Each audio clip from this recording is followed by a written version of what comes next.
hindi ko naman hinahangad yung magkaroon ng spotlight here sa The Clash.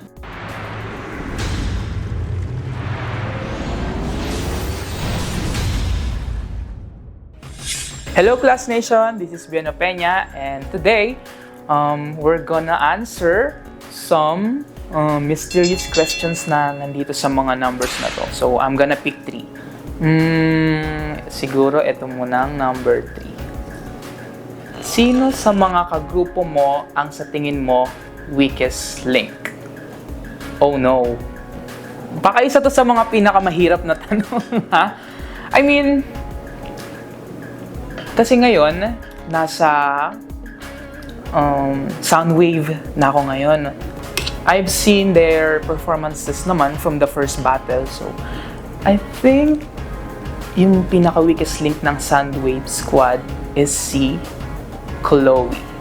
Why Chloe? Kasi, alam mo yung ang raw niya mag-perform.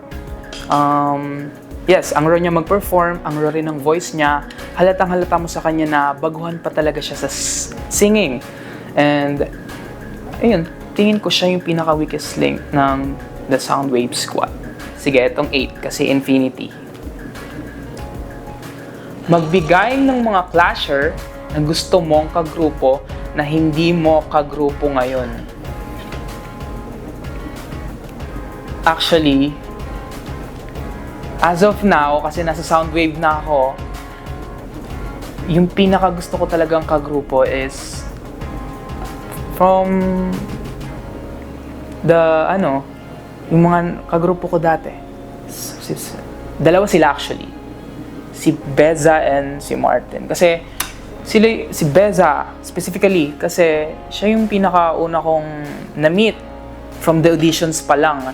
From the auditions pa lang, nagkaroon na kami ng bond dalawa, nagkaroon na kami ng mga memories together, and hanggang ngayon, pati ngayon. And si Martin naman, naalala ko kasi nung first meet up namin nila Martin, napaka-nonchalant niya kasi talagang bata.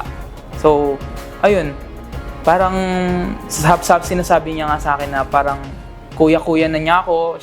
Ako raw yung nagpalabas ng kulit sa kanya. So, ayun, medyo nakakalungkot lang na wala na ako dun sa The Next Gen Power na group ko dati. Pero, I feel good pa rin kasi makakasama ko pa rin sila. And, the last one is, sige, itong 5.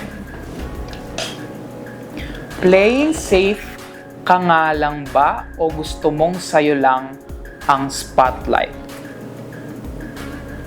Oh my God.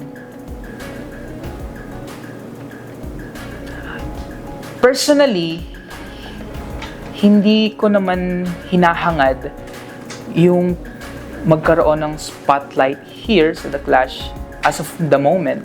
Kasi we have different personalities, we have different kung anong mga gusto namin gawin.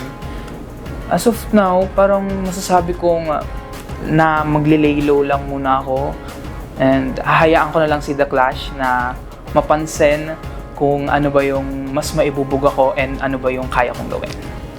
And that's it. We've answered 3 questions.